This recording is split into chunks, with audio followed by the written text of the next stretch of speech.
It is going to be Ari and Oriana being taken away straight away by Mineski, so they're focusing on ManCloud. But as has been proven so many times, you can't ban out ManCloud. He has got a giant pool of champions. Exactly. He can pull out whatever he wants. He's run Ezreal in the mid lane before. We've seen a couple of these guys start pulling out the double AD carry strategy and run Ezreal in there. There's a lot to pull from, but sure, you remove the biggest playmakers. Ari is one of the, I would say, sort of easiest to make plays with because she's so mobile. You get the 3 dashes, you can lock someone up as well, and you just tend to eat supports for breakfast. You kind of one-shot them and create opportunities. So the fact that Mineski's banning it, though, and not picking it as blue team is a little bit worrisome, and it tells me they've either got a completely different first pick option or they just can't play it.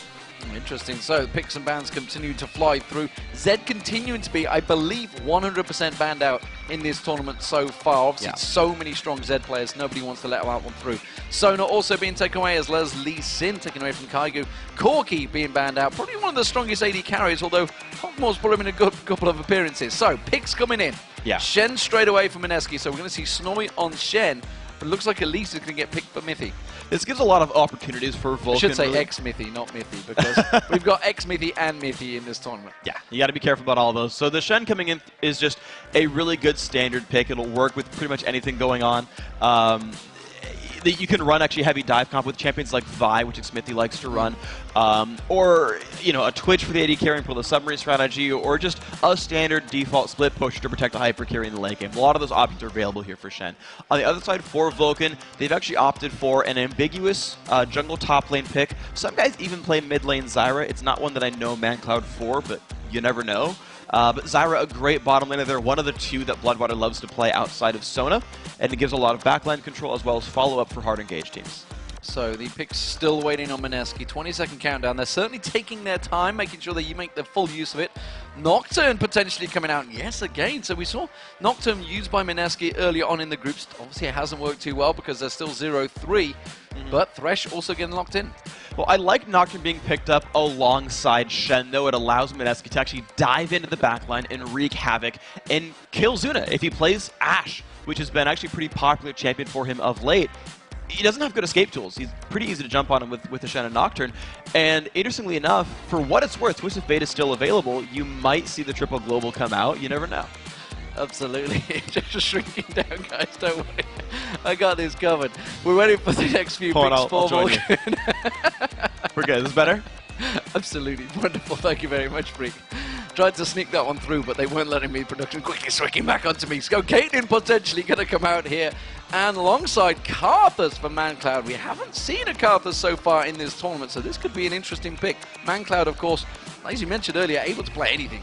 Yeah, so I actually like the two picks they grabbed here. The Caitlyn, they realize that Nocturne Shen is so good at diving onto the back line. And actually in the North American Regional against Curse, he said, give me Kog'Maw, I can outplay Shen Nocturne, it's no big deal. This time around, he's like, you know what? I'm just going to play Caitlyn and be safer here and survive in the back line. And ManCloud picking up Karthus denies the sort of one of the third global options you would see here for Mineski. Again, Twisted Fate still available, or picking up Teleport still available for them. But removing one of the globals, also having one of their own for Vulcun to counteract some of those ganks, it's an important pickup here. Tristana potentially could make the first appearance, but no! Going back to Varus instead. Which actually, Varus we haven't seen a great deal of either this tournament, whereas coming into the lead up to this was a big champion pick for every team. Yeah, it's the crowd control. It's actually sort of a very European pick, more so than North Americans, because a lot of the flashy AD carries there play carry-oriented AD carries, whereas opposed to the utility-based ones. But this is a good setup here because they've added Ryze for damage output. I wouldn't have liked Varus and TF on the same team because there's not enough threat. There's not enough damage output. But now you can have Shen and Nocturne dive in there. You've got the follow-up from Thresh, the follow-up from Varus. Everyone's crowd-controlled, and Ryze just throwing abilities out there. And we've got a champion like Karthus, who doesn't really threaten the Ryze in any way. Ryze gets to farm. And then if you actually gank with Nocturne, Ryze has some lockdown and can kill the Karthus off in a duel. So this actually gives a pretty good matchup to the Mineski mid lane. When Nocturne hits 6, there's a dive potential in the mid lane. And when Shen hits 6, there's another dive potential as well. So fast on-the-spot prediction for Sid here. What's he taking in that top lane? Nasus would be a good one. It's just kind of a good sort of passive laner against Shen, who's going to scale better ultimately. honestly, it's been the sort of type of champion he's been playing. Kennen's also a very good one-on-one matchup. Kennen beats Shen straight up, has stuns to break out the teleport as well. On the other side, he could also be a jungler picked up. That could also have been Elise the entire time for the top lane. Well, it was the first choice he went with. Nasus in that top lane. We saw him playing it against Fnatic. Didn't really get a great use out of it because, as he mentioned himself, I was off the side guy. I was doing a great job. I was split pushing everybody. I was doing a great job. He was basically the insurance policy because no one ever touched him. He was spamming that siphoning strike. He had a lot, and I wish I had the number on hand, but it was in the 400s. It was high on a moderately short game. He was a very stacked Nasus. If a team fight had to break out later on, he could have two-shotted people, so that would have been all right. But again, he was the insurance policy. His team won without him. That is looking like Nasus right now. By the way, he's got teleport and goes for summoner spells. He's swapped onto the Nasus, and that matchup is good because he can 1v2 and survive, and he can survive and actually thrive in 1v1 because there's no kill threat from a Shen. So while these teams are spawning, let's see who exactly you guys at home think is going to win this matchup. And according to you guys at home, it is going to be Vulcun, of course. 81% of you will think that Vulcun will be bouncing back and picking up a victory. And of course, the analysts all agree with you guys, so the standings aren't going anywhere, whether we all got it wrong or right. Crepo, unfortunately, is still the worst among us. But just so you guys know, you're on a 7-game winning streak. You guys have predicted 7 games in a row correctly. So this is your number 8, which will make you legendary. That's quite impressive. That's quite impressive considering, you know, how strong these groups have, especially Group B. I mean, you just think of the teams that are in this group right now. Nobody really could guess who is in there. It's definitely all open. So the game about to come in there. What do we think we're going to see from this one? Mineski have gone behind early in a couple of these games. They need to try and hold out that lane phase longer against Vulcun. So this is the interesting thing, is Mineski's actually got some good late-game security in Ryze. He will be pretty hard to kill by the Vulcun lineup. None of them can really assassinate him. And he's got good scaling and good damage output. Also, they're the team able to make plays. They've got Thresh and Varus for a lot of crowd control, and Shen and Nocturne to dive in. These guys, the Filipino team, can really start fights and wreak havoc, which is, I think, where they really want to get things going. Get an early game lead, because we've seen them team fight well. Even from behind, they team fight well. So they get ahead, they're going to team fight phenomenally. Well, you definitely know they're going to be diving in there. They've got that horrible combo of Nocturne and Shen leaping onto someone, so there's a potential for multiple members all in the same place. You may already taking damage in that mid lane from ManCloud. That's kind of unfortunate. He'll be able to survive. It's not that big of a deal. The one thing that might gum up the works is that Xmithie on Elise, that is a very good jungler early on.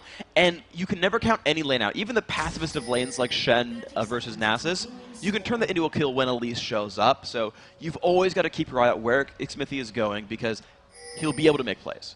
So it doesn't look like there's going to be anything crazy happening early on here. The two teams are setting themselves up, and this is conducive of what we've seen throughout most of the tournament so far. Nothing crazy in the invades. It's just either been a simple trade, or late invades. We haven't seen a great deal of full-on aggression. The one time we did, it backfired horribly. Yeah, it was Fnatic, I believe, against Vulcun. Yeah, that one was really, really rough. That was actually a trade that Vulcun just did a better job of turning around. Lemon Dogs tried one in their game against SK Telecom, and they had a decent start, but they ended up burning summoners for not much damage. It was the later ganks that snowballed ahead. But yeah, here we are. Both teams able to check brushes really well with spiderlings or lay waste and that kind of stuff. So typical setup. But what matters now is actually what the lane matchups end up being. It's Zuna and Bloodwater 2v1ing the Shen. It's Psycho Sid stuck in a 1v2 against EXO and TG. And I'm going to say it again, I like Nasus in this matchup. I think he'll be able to survive very, very well and just get levels and then duel later on. He is going to be getting the experience. Didn't obviously take the blue, but instead, that means the blue was given across to ManCloud in that mid lane.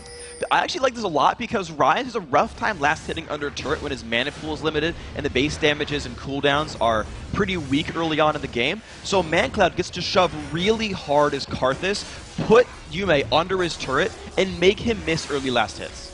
So Mythi looking at going for an invade here on towards that blue buff of itself. We're going to see it eventually. There it is. Smithy didn't manage to get it. Kaigu taking a lot of damage. It did mean that he has got that double buff, but he's forced to back away. So Smithy desperately trying to get in there. Is he going to try and create any plays? There is that ward in that top lane, so already Snoy pushed well against that tower. We're expecting this from the 2v1 lanes. And look what just happened in the mid lane as well. Yume missed every single last hit there underneath the turret because ManCloud is just shoving and trying to ruin his day. This is going to be the order of the day, and until Nocturne hits level 6 or gets amazing positioning, he won't threaten Karthus at all. In fact, Kaigu's just defending the top lane, keeping Shen afloat. And with that blue buff, he can just keep on hitting that lay waste on him all day long. Kaigu and Snoy having to help out this top lane. Does mean, of course, that down the bottom, I mean, this is expected. Sid's going to be slow, late behind there, but he should be able to hold on fine. The interesting thing I've seen with Sid is actually, last time he did this, he actually learned Wither at level 3, just to have a little bit of crowd control. Normally, you actually want to see rank 2 Spirit Fire, just because you have more minion clearing. There's the Wither again. So he actually has a little bit less turret protection than you would normally see from this. But what's up here for Smithy, though, is they had seen Nocturne for a while. He should be counter-jungling and slowing down that Nocturne level 6. Yeah, he's just passed down that blue buff ward.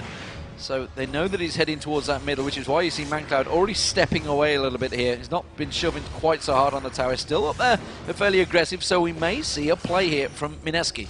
Now, with ManCloud shoving that much, you've got the opening. Smithy's going to turn around. He'll walk over one, getting spotted. There's the Rune Prison. He managed to get the Rune Prison on the tower, but he flashes just in time before that Fear Leash went off, and Kaigu now gets caught out. That's going to be the Cocoon on towards him. He's taking a hell of a lot of damage here. Will it be enough? Yes, it will. First Blood will come in. It's Smithy that takes it. That was a belated flash by Kaigu. The Fear Tether had already broken. He showed up too late, and the exhaust from ManCloud also helped create a little bit more distance than I think the Nocturne was expecting. Great counter of Force by Smithy. He'd actually already run toward the mid lane because he's, oh, okay, Nocturne's on this side. He will look for mid. ManCloud baited out. So Smithy immediately follows that up, takes away those large wraiths, and the pressure in that mid lane was so strong that, well, ManCloud's gone back, and you can see the gulf developing here. The fact that he got that blue buff early on, the fact that he's just been pressuring, he's 13 to 35 CS. Massive difference, and it's already 600 gold advantage just 5 minutes in. Yep, and even though the blue buff is timing out right now, the fact that ManCloud has Tear and a Doran's Ring means he can just keep shoving. And after that basically double buff transfer, the bad gank on the top lane, it's going to be a fight on a Snoy first. And Snoy is going to go down. There's no way he's surviving this one. Normally it's very hard to dive that Shen, but the 3-man Vulcun team knew exactly what they were doing there. It's Nocturne heading up to the top lane to try to soak up some experience, but you never know. Vulcun might just dive him. He may just turn this one around. The turret's going to go down very soon, so Kaigu can't stay too close to this one. We see the repel coming out from Smithy. Going to be throwing out that Cocoon in a moment. He's waiting for that spell shield to be burnt out. There it is. He lands the Cocoon in there. He's going to sink his fangs in. He's going to put a lot of damage on Kaigu, forcing him back away to base. So none of that experience ended up going to Nocturne. He's still only level 4, doesn't have his buffs, he won't be able to farm very quickly. So that paranoia gank that we were looking for, the Stand United from Shen, those aren't coming in for a very long time. Vulcun could force the dragon before any of those globals come up. Sid taking a lot of damage in this bottom lane. You can see the turret already being taken pretty low as well. Exo almost out of mana, and the rest of Vulcun, they are already transferring themselves down to that bottom lane. I'm not too sure whether they're going to get there before that tower goes, which is what Sid's just realized. That's why he's sticking around just a little bit longer. And it really depends on how powerful Zuna and Bloodwater will be in this lane. The Wither on Exo, that actually makes, now that I think about it, that's great. It lowers the turret damage output to keep it alive a bit longer. Yeah, it's going to go down anyway. So that actually makes sense now on the Wither, now that I see him use it to keep the turret alive. But Sid's going to have teleport in about a minute. They don't need him for the dragon fight just because of the big item and level lead here for Vulcun. But if they wanted to wait for it, they could just kind of abuse the teleport. Looking in this mid lane, you can see ManCloud's taking a lot of damage actually from Yume, it seems. So Yume bursting out on towards him, but Vulcun, look at this. Dragon control, just coming up to the 7-minute mark, is almost certainly going to get taken. There it is, secured by Vulcun. That continues to stretch their gold lead. They're up to 2,000 now, just 7 minutes in. And look at the number of wards these guys have bought up. 3 of them were just carrying wards. Zuna just put one down in his Tri-Brush, helping to let Bloodwater build towards the Sightstone earlier on. Of course, you're seeing wards on Psycho Sid as well. And he's going to have to ward up his top lane to make sure he can watch for ganks on that same merit. But now Sid is level 6. He's got rank 3 Siphoning Strike. And here's a Shen donating him a bunch of minion waves. And here comes that Psycho Sid sitting in the top lane, getting Siphoning Strike. Yeah, you can see he's just going to farm it up. He's going to be sat there pretty much the whole game getting that Q built up. As he said, I was doing something. I was keeping the pressure on that top lane. And often, you know, when there is a top lane who's just been left on that island, he does probably feel like he's just playing his own game. I think that's why he got the name Psycho Sid. Actually, he's been left alone so much. He's just a little bit crazy up there.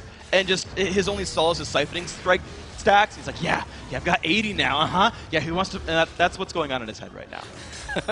I was starting to wonder where that was going there, Freak, I gotta be honest. But I'm glad you ended it off there. Yume is going to be taking away that blue buff.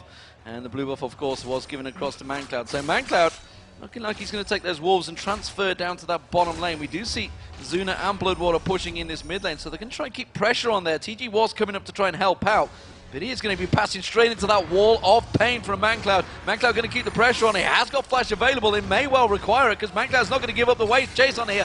Does manage to get the lay waste down. Ace in the hole coming out. Mancloud caught out there. Great chain of corruption from Exo, but the exhaust just timely. He's going to flash through. Gets the kill on towards Mancloud. Zuna in trouble around the backside. He's going to get taken down. We're going to see the Requiem landing. He's not going to find his target. Now they're going to get the lock-up on Bloodwater. Bloodwater tries to get the kill. He's got his passive available, but that's a third kill from Mineski. And Vulcun just completely caught out in the river. And Psycho Sid did not teleport down. The globals are a little bit easier to access here for Mineski. They were able to dive in, turn that around. That is exactly what their team comp wants to do. Hit level 6, get a battle, everyone show up. So Mineski now in charge, pushing down this bottom lane. They are going to back away from it, but that's going to give them a giant confidence boost. And you can see Kaigu feeling that confident. He's getting in towards Xmithy's jungle, taking away his minions because Xmithy himself is taking away that lane and really keeping the pressure on towards Vulcun.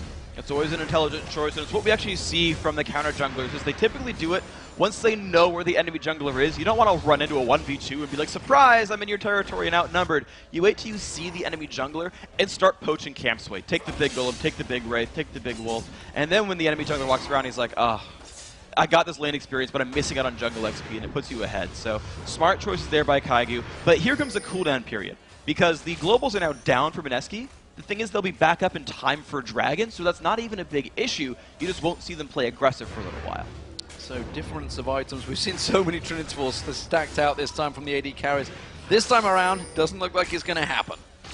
No. Looks like it's going to be the standard Infinity Edge build here for Zuna. He realizes, okay, I'm going to go for that late game. That's always been Zuna's style, really, is play for the late game, build an Infinity Edge, do a bunch of damage overall. Exo, that's actually a Bloodthirster build. It's the more caster-based Varus build that we see more often. You can go Infinity Edge. It's still good. You actually have roughly the same damage output as a Caitlyn. You're just less safe.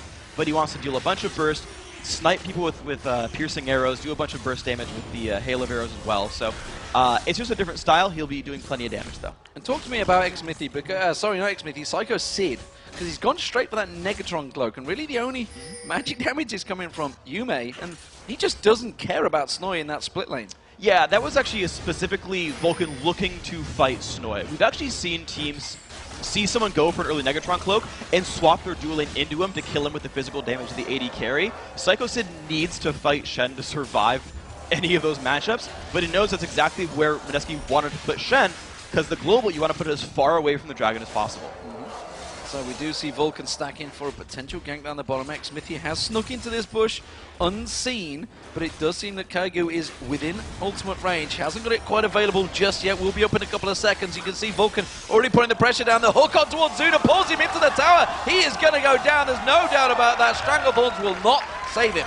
Hitting a hook like that is so important. Getting the plays, opening them up, lanterning someone in, starting the fight. That is what this team wants to do. And now the globals are coming back up. Mineski can make another play and secure a dragon if they get the right opening. Sid just shows himself down this middle lane, goes back towards the top. There's nothing to be gained from continuing that shove on that top lane at the moment because Snoy is pushed right against his tower. Seeing if he could gain anything on Yume, scare him away from that lane. But as it stands, Mineski are leading in the kills, 4-2. This is more kills than they've had, I believe, in the tournament. I don't believe they've hit that 4 mark. Oh, I tell a lie. They got the ace on Samsung Galaxy Ozone just earlier on today. But this is the first time they've had the kill lead in the tournament, that's for sure. And actually, in terms of gold, despite the fact they're one dragon down, they're only 100 gold difference. Yeah, they've tied the turrets equally. And it is that kill lead. It really is what it comes from. And actually, look at what Exo's been doing. When we first started the tournament, we said that Exo was the guy to watch, that he had done a very good job during the SEA Regional. And you look at him, 104-93, has a minion kill lead over Zuna, despite Vulcun being the team trying to dictate the pace and trying to make a lot of the early moves and lane swaps. So Exo, with a finished Bloodthirster in time for Dragon, that is an important power spike. We'll see how that develops into that power, because we do see it. Dragon is up in just 5 seconds time. Mineski are setting themselves up. Yume is going to go back and buy before he goes to it. They wants to complete that Rod of Ages, it seems. Looks like it's going to be his first item. So we do see the two supports actually heading towards that river. Looks like Vulcun, though, have that timing down, coming straight in. TG tries to sneak that ward in that corner, and Vulcun realizing it. They don't actually have a pink ward of their own to get on towards that dragon. Yeah, they only have one kind of scooping off to the side, so they don't know for sure that Mineski can see them, but you've got to guess when you don't pink ward on top of the dragon, that's going to be available. The other interesting thing about the Mineski squad is they actually want to buy a little bit more time, because EXO just built the Bloodthirster, so he's still stacking it up. He's missing up to 30 attack damage for the next couple of minutes, and that's actually pretty important as far as team fighting well. Yeah, so Vulcun, despite having the timing, they don't want to go for it. They're feeling a little bit more cautious suddenly on Mineski. Suddenly not so confident coming into this one. Sid taking some damage from Snoy with that Sunfire Cape. X-Mithy getting aggressed upon by Kaigu. Kaigu forced away from this one, though. Yume does come in, just got himself that blue buff completed. And look at Mineski. They are setting up for a potential dragon of their own. They're definitely going to be able to, honestly, with the globals available, Rise having his blue buff now, a finished Rod of Ages as well. That guy has not been shut down. It's a 2-0 Rise. Here's the push in. They've got to realize, though, that Vulcun can see them go for this, and Nasus has teleport. He has teleport. There is also Stand United available. Oh, that's going to be, I think it was just off the side. X-Mithy getting caught out completely. He's going to come in for this one. Doesn't get the steal. Instead tries to repel away, but he's got nowhere to go. Zuna's going to get dived on by Kaigu. And instead it's a bit of a sloppy fight. We do see a piercing arrow landing across. McCloud getting involved. Gets himself straight up towards Yume. He goes down. Snoy gets the kill there, but this could be good turnaround from Vulcun. There's going to be the Requiem coming down. He manages to get one. It's going to be another going down as well. Sid comes across, and that is almost the ace coming out here. One more to go. Snoy turns around, gets the flash, gets down on towards X-Mithy. Bloodwater taken low, but Psycho Sid with that wither should have enough to finish him off. He tries desperately to get on Bloodwater, but it's not going to happen. Wow, Kaigu the only man to have survived. But that's a 4 for 3, but with a dragon going over to Mineski. Let's watch this fight. X-Mithy goes for the seal and doesn't get it. And now watch as the fight sort of starts out, but watch what Yume gets to do. He is a fed Rise with blue buff. CC'd for a while, but gets to show back up. ManCloud blows up so fast. Unfortunately, Yume does get taken down to the back, but just watch Psycho Sid, though. He got the teleport in and gets to wreak havoc. Chases down EXO, makes that kill happen with a siphoning strike. And really, these top laners on the island got to just sit there and wreak havoc in the back. While everyone's distracted, everyone's trying to fight everyone else, Psycho Sid and Snoy ran around, killed dudes in the back line, made everyone cry a little bit, and in the end, still a small gold lead for Mineski. Kaigu taking a big chunk of damage there as well. So a 4 for 1 compared to a dragon means that the gold is actually still fairly close. Just 300 gold between them, you can see. And despite that massive farming lead that ManCloud had in that middle against Yume, so far it hasn't equated into too much damage from him. Did get good position in there, and it does mean the Vulcun are going to push on towards this mid lane turret. And you can see a lot of damage into Kaigu! Oh, he's in the hole. It's going to get blocked off by Yume. This time around, it won't get the kill, but it will get them the tower. That's important, though. Of course, the top lane turret got traded back, but Vulcun aren't done pushing mid. They're not done yet. They're going to push on towards that inner turret. Sid's not going to allow them to back off either, so it's only going to be Yume protecting this one. So Vulcun should take themselves it. Just off the side, you can see Snoy is laying in wait. Is he going to go for it? It's going to be very ballsy play. You can see just coming from the back is EXO as well. Yume gets caught out with a cocoon. They don't take the tower, but they do take it very, very low. That is a dangerous thing here for Mineski. They want to be able to keep that alive, but there's so much push potential from the Vulcun lineup. And of course, they're happy to leave Psycho Sid in this top lane. He will scale harder than Snoy's Shen. So in a way, it does create a bit of pressure. And even though I talked about Rise early on being important, Karthus scales hard as well. So ManCloud's going to be a big threat. And in the end, you've got to look at, well, you know, Vulcun has one extra high scaling lane. Honestly, it's still on Mineski to make aggressive moves and put pressure on. A piercing arrow, though, from EXO, continuing to find its home. This time onto Zuna, forces him slightly backwards. And Mineski in a bit of a standoff against Vulcun here. Stand United will be up in just a few moments, which is why you see Snoy already heading down to that bottom and starting the split push on Vulcun. He's going to look for the openings, and always Psycho Sid will be the man sent to counteract it. Those are the only teleporters on the map, so Vulcun has to use that. The only disadvantage, though, for Vulcun is a cooldown disparity, because Snoy is starting to build cooldown reduction. The base cooldown as well on Standard Edit is shorter than Summoner Teleport, so even though Sid will scale better, Snoy can show up to fights better. So Infinity Edge still yet to be completed by Snoy. Obviously wants to be the item he's trying to get. It's going to be a long way off it still, because as it stands 18 minutes into this game, Mineski are now in the gold lead for the first time. They've just passed in towards that gold lead, only ever so slightly though. That turret taking damage in that mid lane, but they've got to be careful because it seems when Vulcun want to go, they could easily jump straight on towards them, but it's Mineski forcing them away from that turret. Yeah, they've got a really good siege team with good poke and good pick potential. If a hook lands from TG, there's a lot of follow-up available for these guys, and Smithy's not really helping to wave clear, so when these minions all fall down, Mineski gets a little bit of time to push that turret out, and then Vulcun has to try to get rid of minions to counteract that. Can they try and land that cocoon on towards anyone? Smithy tries to get that grab. Exo taking low. He gets the cocoon on him. That should surely be the go sign. Can they catch on towards him? Stranglethorns does manage to bounce 3 members, but it's Smithy that's trying desperately to back away from this one. Stan United was burnt out from Snoy, and Vulcun successfully hold on to the turret. And that's a really important cocoon because now Snoy can't easily split push anymore because he has no way of leaving and helping his team. So now he's got to be a lot closer to his team because Vulcan's 4v4 is pretty dang good. So it does mean that Yume's going to pass across. Vulcun could try and push this one. Remember that middle turret is very, very low, so they could try and catch on towards it. Just put a little bit of poke. That's all it's going to require. And Mineski forced to defend this one while Yume's away farming. And what's interesting as well is that both these mages have gone for stacking items, and they're still stacking up right now. The Tears turning into Archangel Staffs, the Rod of Ages still building up their stacks as well. So, you know, we're not even done seeing the power of the mid laners. They're going to continue to be more important in this game, but who's important right now is actually Exo. We talked about the Bloodthirster earlier. He's 3-1-3, has a Zeal done as well, whereas Zuna is not even close to finishing Infinity Edge. He can add the Cloak of Agility, but he's still another 600 gold away from finishing Infinity Edge. And that's not even talk about the Zeal and everything else that has already been added to Exo's inventory. So as far as those two are concerned, Mineski's got a much scarier AD carry. So it's going to be down, it seems, to ManCloud once again to carry them through. Sid doing a grand job, though. Let's not count him out because he's just been off on his own, farming up that Q, stacking it out heavily. It's already building up. What's he up to so far? 306 right now.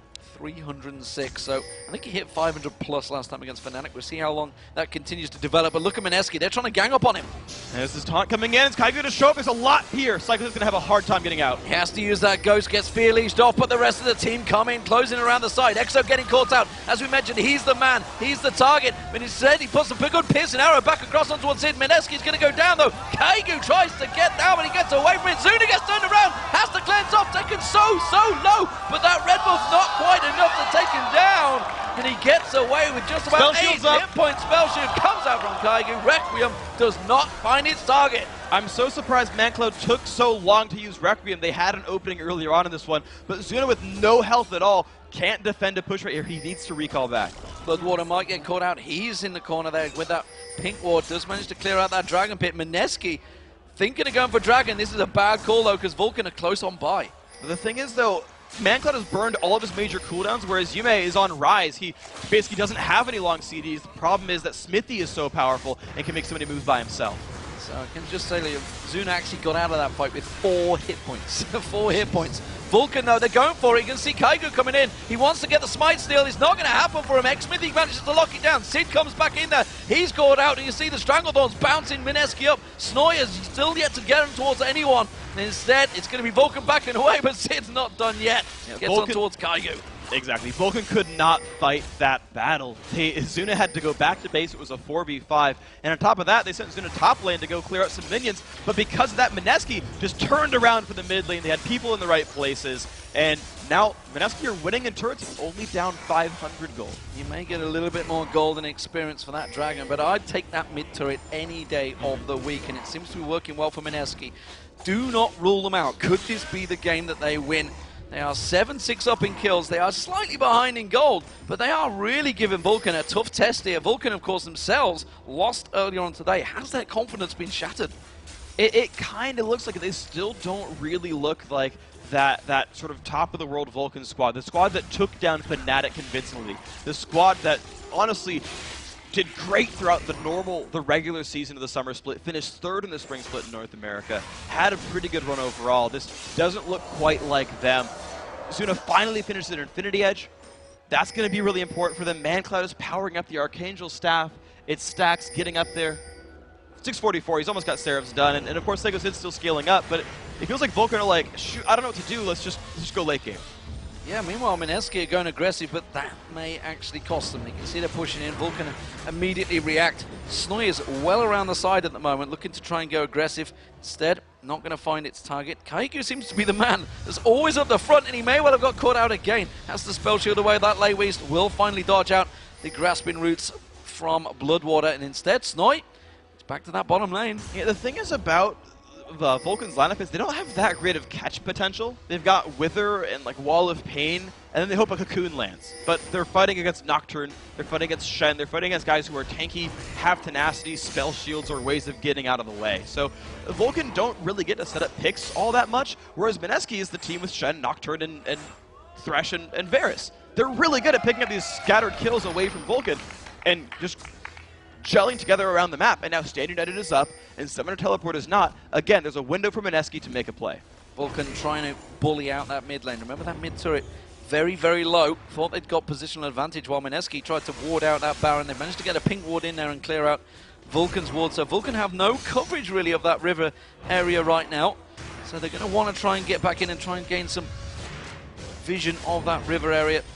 Does see Yume going across towards that top lane, so he's going to be farming up. That's going to give Vulcan a bit of a breather, and it's just going to be these two top laners continuing to battle it out on the bottom. And the thing is, for the next few minutes, if Mineski wanted to play the Baron dance, they would have they would have Vulcan just sort of in their grasp, because Sid would have to walk across the map to participate in a fight, and not many of the members of Vulcan can really help, like, punch it at Baron or actually fight the guys of Mineski in the Baron pit without walking the long way around and exposing themselves to that Nocturne Shen trap, exposing themselves to counter-engage and getting jumped on by Varus, Thresh, and everything.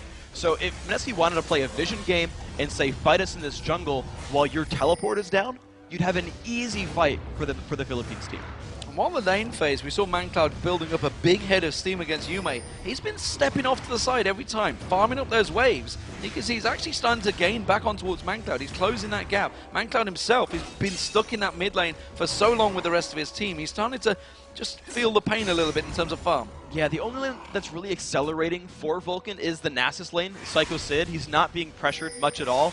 He's 1-0-3. The score is very familiar to the game against Fnatic. Ooh, yes, that was close, but Vulcan go for an opening. They're going to try and turn it around. Kaigu uses that paranoia, goes straight back in there. Stranglethorns will bounce a lot of them up. Bloodwater gets away from that. That's a good chain of corruption. ManCloud's going to get focused on, but he's managed to get that damage down. He's going to try and go towards Kaigu. Gets blocked up by Snoy, but it's all to avail, and he will go down, but that's a jungler for mid laner. And that's a 2-for-1 without Sid even showing up, and he's about to get a minion wave right in front of this turret. He's going to get this as a prize for his opponent leaving his lane. Sid's going to take another turret down and make it 3-3, and Vulcan don't even have to stop pushing. No, they don't, but it was a kill nonetheless for Yume, and that's actually going to bounce in terms of gold back towards him, I feel. No, tell a lie, he's still 1,000 gold behind ManCloud. You can't stop that man farming.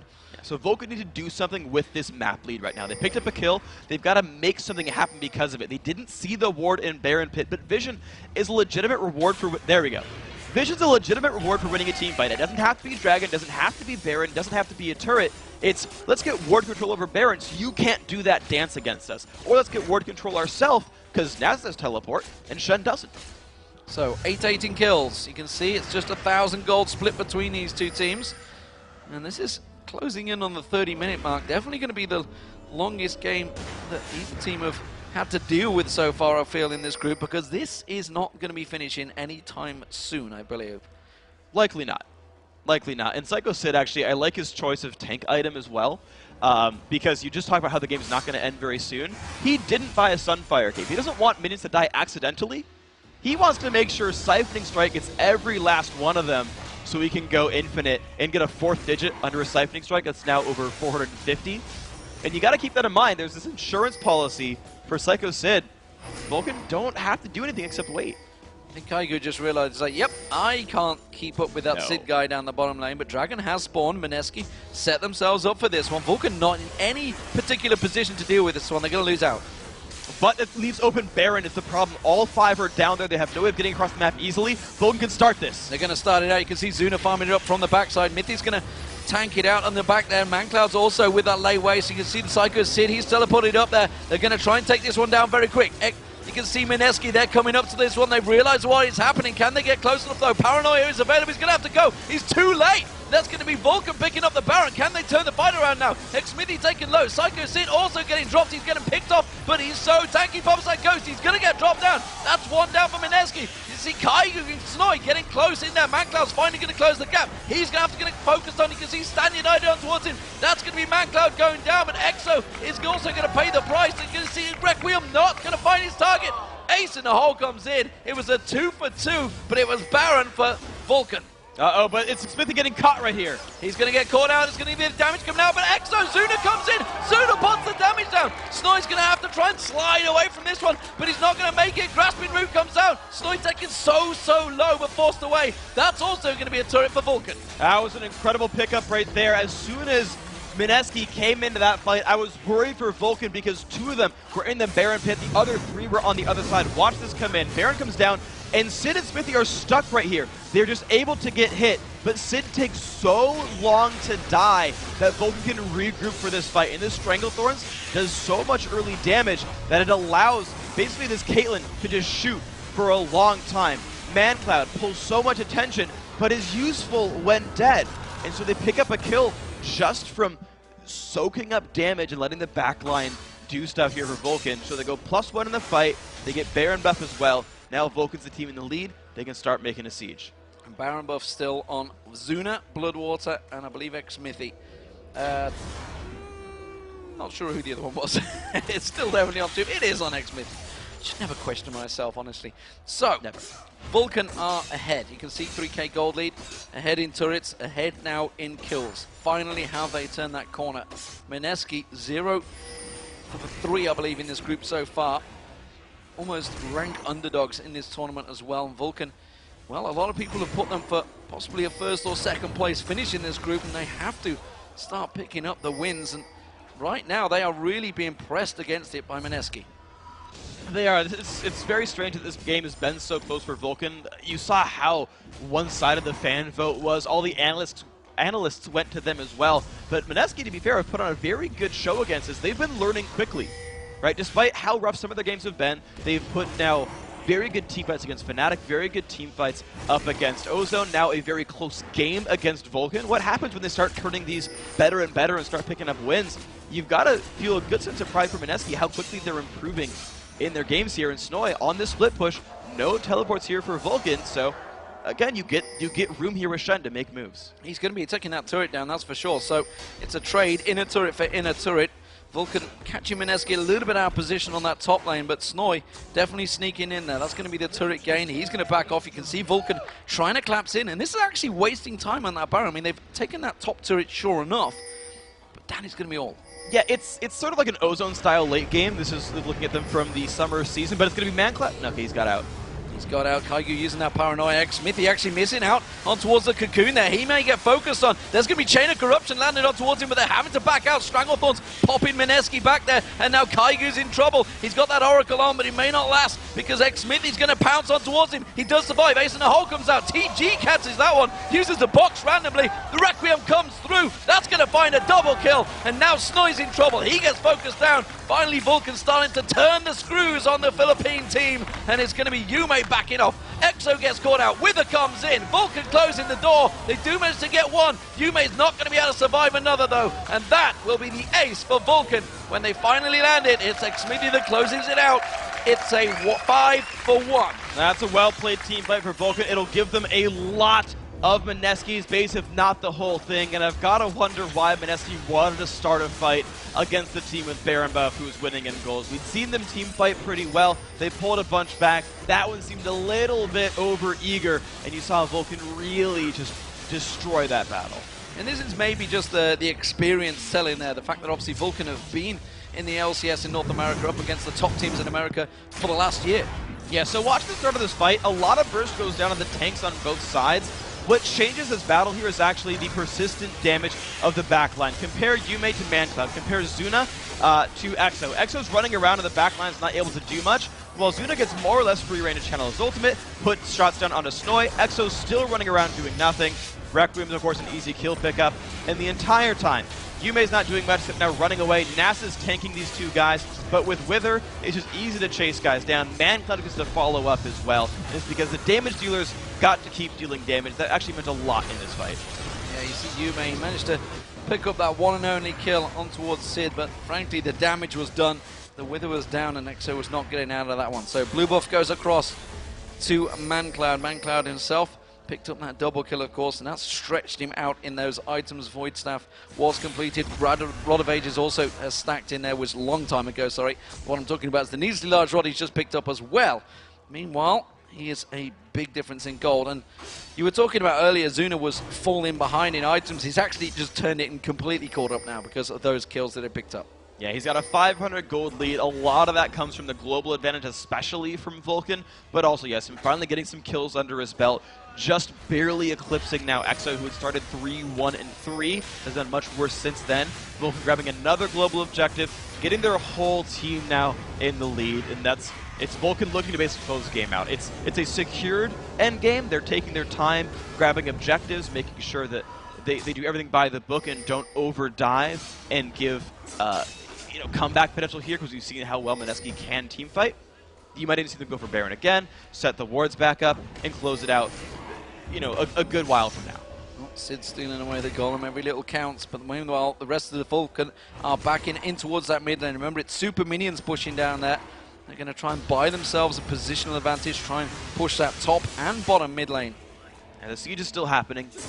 Yeah, top, bottom, and mid, all three. They're pushing them all. I don't know where mid came from there. The super minions. That's exactly where they were going. That's where they were going. Yeah, but the top lane is getting sieged down. Sid has good turret pressure here. Snoy, though, it will sweep away minions decently. This is a catch here on a Smithy. This might be good. Nick Smithy repels away, catches on towards it. TG taken low. Stand United going to be used, but it's not enough. Teleport comes in. Psycho Sid's about to join the party. Jumps on towards Yume. Yume taken very low from this one. Psycho Sid does manage to get room prisoned up there. They're trying to get away from this one. That's going to be Exo going down in the backside to ManCloud. Meanwhile, Psycho Sid romps on through the whole base, and that surely will be the game for Vulcun. Super minions hitting the Nexuses will be Vulcun finally getting a much-needed win at the end, or I guess the end of the day for this team, making them back to 2-2. And the crowd chanting USA in the background, happy to have their hometown team pick up a win right here. Hard-fought victory, but Vulcan's done it. Absolutely. So Vulcun, they finally close out the win. It took them a time, that's for sure. 35 minutes. It was not an easy win by any account. Mineski certainly put up a very valiant performance this time around. But Vulcun finally, after the fans and all the analysis claimed they would take the victory, they certainly did, but it took them a long time. Yeah, +1 win for the analysts, +1 win for the home audience, and +1 win for these guys. Mineski, I would not hang your head low if I were them, though. They put on a good fight. Couple of miscues, sure, but I think their team comp looked pretty good. I think they had a pretty obvious goal there, and they executed it reasonably well. But a couple of good picks by the Vulcan squad, a couple of rough team fights, but they've been learning. They said they came in here to learn. They're doing better and better each game. I think they're still a team that could take some wins here by the end of the tournament. Each team plays each other team twice. Well, that's for sure, but you've got to look at Vulcun on the other hand. After that performance, that was not a confident performance by any stretch of the imagination. They struggled there. You know, when you're looking at the rest of the group with Fnatic, Gambit, and Samsung Galaxy Ozone all ahead of them so far, that was not a performance you think they're going to take it by storm. Yeah, and even though Vulcun did take down Fnatic, Fnatic immediately said, like, yeah, we really screwed up in Champion Select there. We didn't play our game. And you compare